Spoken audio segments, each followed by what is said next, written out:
Shalom, selamat pagi Bapak Ibu Saudara yang dikasihi Tuhan. Kita bertemu kembali dalam acara Renungan Pagi Spiritual Life. Pagi hari ini sebelum memulai aktivitas kita akan merenungkan firman Tuhan yang kali ini terambil dari Kejadian 39 ayat 11 sampai 19. Saya memberi judul dari firman Tuhan pada pagi hari ini, When Bad Things Happen to Good People. Ketika hal-hal buruk terjadi kepada orang yang baik. Saya akan membacakan bagian firman Tuhan ini bagi Bapak Ibu Saudara sekalian. Kejadian 39 ayat 11 sampai 19. Pada suatu hari Yusuf masuk ke dalam rumah untuk melakukan pekerjaannya.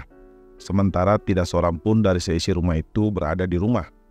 Lalu perempuan itu memegang Yusuf dan menarik bajunya sambil berkata, "Marilah tidur dengan aku."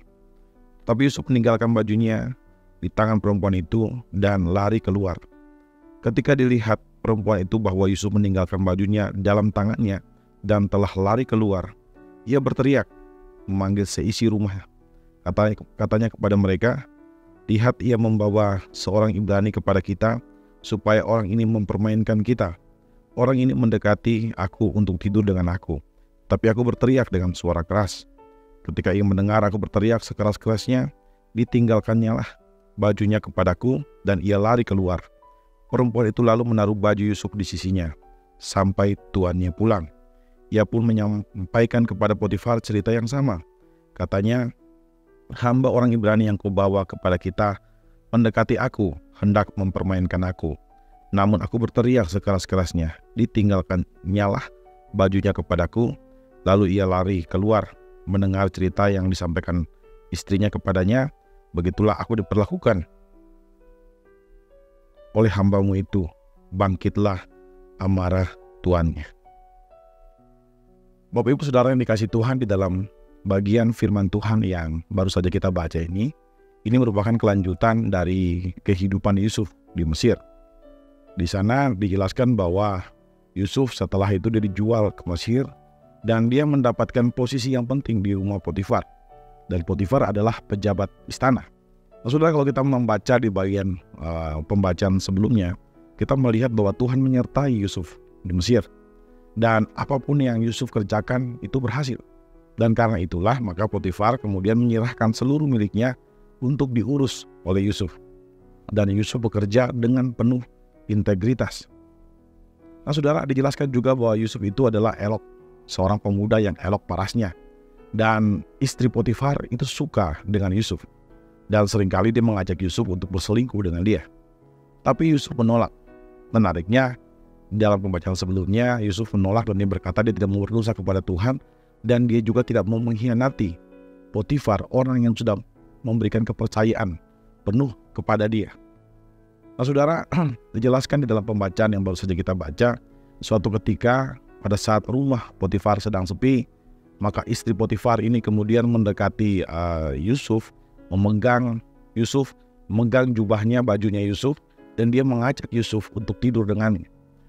Namun Yusuf menolak dan kemudian melepaskan bajunya itu dan berlari keluar. Nah, saudara, karena malu maka istri Potifar ini dan mungkin juga jengkel, bercampur juga perasaan tersinggung, maka dia kemudian memfitnah Yusuf. Dia berkata bahwa Yusuf ini melakukan hal yang tidak senonoh terhadap dia. Mendengar hal itu, maka Potifar menjadi marah dan kemudian menjebloskan Yusuf ke dalam penjara. Nah, saudara, dari kisah ini kita diajar bahwa seringkali orang yang hidupnya benar sama seperti Yusuf tidak selalu mengalami hal yang menyenangkan. Dan bisa saja dia mengalami kemalangan. Karena itu, saudara, ketika kita bertemu dengan saudara-saudara kita yang mungkin sedang menderita atau terkena masalah, kita seharusnya tidak boleh tergesa-gesa untuk menyimpulkan bahwa mereka sedang berdosa kepada Tuhan. Memang betul seringkali penderitaan yang kita alami karena dosa kita juga. Tetapi juga tidak setiap kali itu karena dosa. Saudara, di dalam kehidupan sehari-hari kita mungkin seringkali melihat orang benar itu menderita. Nah, keadaan ini atau realitas ini seringkali juga membuat kita bertanya-tanya tentang keadilan Tuhan. Kita mungkin bertanya, jika Tuhan adil, mengapa hal-hal buruk terjadi kepada orang-orang yang baik. Saudara, Alkitab menjelaskan bahwa dunia ini sudah jatuh ke dalam dosa. Karena itu, hidup yang benar tidak menjamin kita terhindar dari masalah. Sebaliknya, orang benar seringkali menderita. Jangankan kita, Kristus saja pada saat dia menjelma menjadi manusia, dia menderita karena kebenaran. Karena itu saudara, kehidupan yang baik, kehidupan yang benar mungkin tidak selamanya membuat kita terhindar dari masalah. Tapi kehidupan yang benar membuat kita bertahan di dalam penderitaan. Sama halnya dengan Yusuf, ketika dia masuk ke dalam penderitaan, dia bisa bertahan dalam penderitaan karena kehidupannya yang saleh. Saudara, dari renungan ini, kita diajarkan untuk setia dan percaya kepada Allah. Percaya kepada rencananya yang tidak kelihatan, percaya kepada rencana yang tidak kita mengerti. Meskipun kadang-kadang kita menghadapi situasi yang tidak adil, tapi kita percaya bahwa Tuhan tidak pernah menutup mata kepada kita, dan tangan Tuhan akan selalu menuntun kita. Sama halnya ketika dia menuntun Yusuf di dalam kisah yang akan kita baca ini. Demikian juga dia akan menuntun kita. Kita tahu bahwa kisah Yusuf ini akan berakhir dengan Yusuf menjadi penguasa di tanah Mesir. Dan sama halnya dengan kisah Yusuf, kita pun akan dituntun kepada Tuhan ke dalam hidup yang berkemenangan. Saudara, mungkin saat ini kita sedang berada dalam posisi seperti Yusuf. Kita tidak tahu apa yang sedang kita alami ke depan. Kita tidak tahu mengapa hal-hal buruk terjadi pada kita, meskipun kita sudah berbuat hal yang baik. Tapi kisah Yusuf ini mengajarkan kita bahwa Tuhan memiliki rencana yang besar atas hidup kita. Rencana yang mungkin tidak kelihatan, rencana yang mungkin tidak kita mengerti, tapi rencana itu ada. Tidak berarti kalau kita tidak mengerti maka rencana itu tidak ada. Itulah iman. Iman berarti kita percaya kepada rencana yang mungkin kita tidak mengerti ataupun mungkin tidak kita lihat. Karena itu saudara, marilah kita selalu percaya kepada rencana Allah yang besar di masa-masa sulit yang kita alami saat ini. Amin. Saudara, mari kita mengambil waktu sebentar untuk merenungkan firman Tuhan yang baru saja kita dengarkan.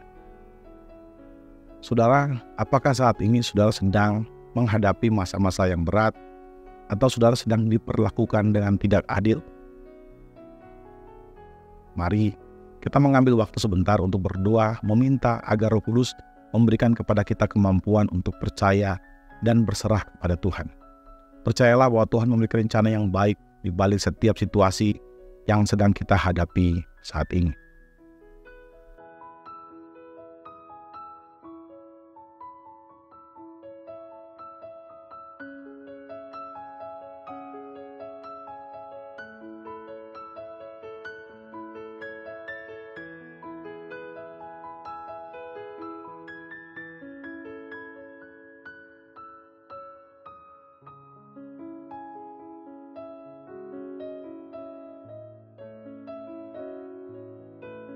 Saudara, marilah kita percaya kepada rencana Tuhan. Mari kita tundukkan kepala, kita berdoa. Ya Tuhan Allah kami, bersyukur untuk kasih dan setia-Mu kepada kami. Terima kasih jika hari ini Engkau telah memberikan kepada kami kesempatan untuk bisa menghidupi kembali hari ini. Kami juga berterima kasih buat penyertaan-Mu dalam istirahat malam yang sudah Engkau berikan kepada kami, sehingga kami boleh menikmati istirahat di dalam kehangatan kasih-Mu Tuhan. Bapa, pagi hari ini juga kami bersyukur buat firman Tuhan yang sudah datang kepada kami, mengingatkan kami tentang rencana-Mu yang besar. Rencana yang seringkali tidak kami mengerti, rencana yang seringkali tidak bisa kami lihat, khususnya ketika masa-masa sulit itu menghampiri hidup kami. Tapi hari ini kami diajarkan, sama seperti Yusuf, Engkau memberikan rencana yang besar atas hidup kami. Engkau memberikan rencana yang bahagia atas hidup kami. Dan karena itu, Engkau menginginkan kami untuk taat dan setia kepada firman-Mu Tuhan. Karena itu Tuhan, ajar kami untuk setia. Kuatkan kaki kami ketika kami memasuki lembah-lembah kekelaman, sehingga hati kami terus terpaut pada Engkau Allah yang mengetahui segala sesuatu, Allah yang memberikan damai sejahtera kepada kami di dalam situasi-situasi sulit. Terima kasih Bapa, terima kasih Tuhan Yesus. Kami juga berdoa untuk apapun yang kami kerjakan hari ini Tuhan, biarlah Engkau memberikan kepada kami anugerah supaya kami boleh mengerjakan tanggung jawab kami, sehingga apapun yang kami kerjakan itu dapat diselesaikan karena anugerah-Mu Tuhan dan hanya untuk kemuliaan nama-Mu saja. Di dalam nama Tuhan Yesus kami berdoa, dan bersyukur. Amin. Amin. Bapak Ibu Saudara yang dikasihi Tuhan, demikian renungan kita pada pagi hari ini.